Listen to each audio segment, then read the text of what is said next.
We go back now to our top story, the King's whirlwind visit to Canada after an invitation from the Prime Minister to deliver the speech from the throne. King Charles III laid out the Carney government's priorities to make Canada stronger, more affordable, and less dependent on the United States.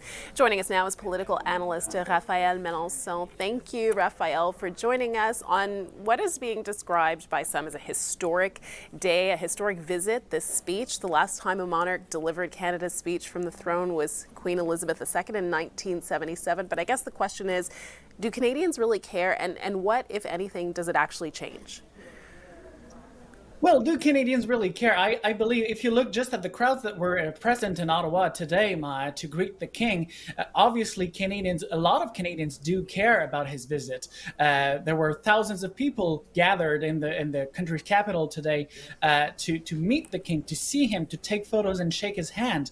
But most of all, if you look at the polls also, very interesting here, a new Ipsos poll that shows that support for the monarchy has risen by 12 points in just 2 years, Maya. So that's a lot. A majority of Canadians now see the crown and the king himself, the monarch, as a symbol of unity for Canada, as something that is part of our cultural heritage. The case is different in Quebec, though.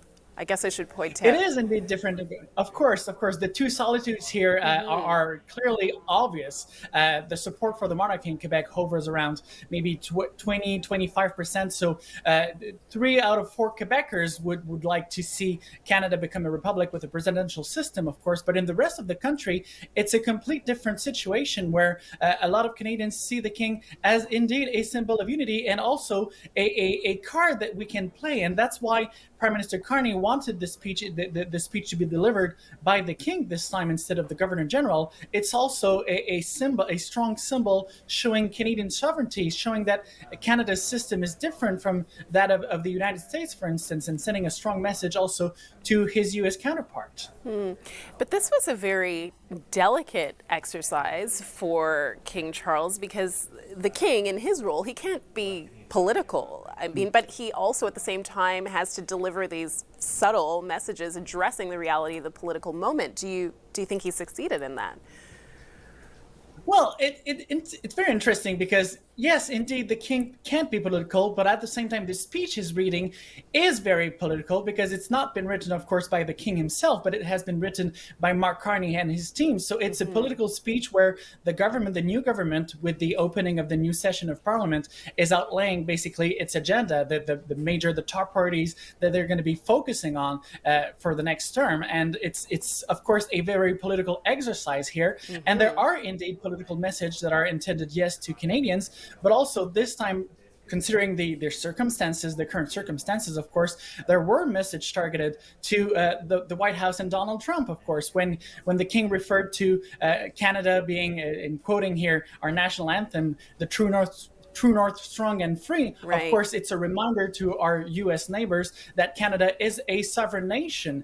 When he says that this government is open to negotiating with the United States to have a new economic and security agreement that will be beneficial to both sovereign states, that's the words he used. That's also a reminder to our U.S. neighbors that Canada is an independent nation. So, of course, there's what he said, and there's also the symbolism of his presence here today in the country. And it's a reminder also to the U.S. because we know that Donald Trump has a lot of very high respect for King Charles. He is he admires the monarchy. And as we know, he is going to be visiting the UK as president of the United States soon. So he has a lot of respect for the King.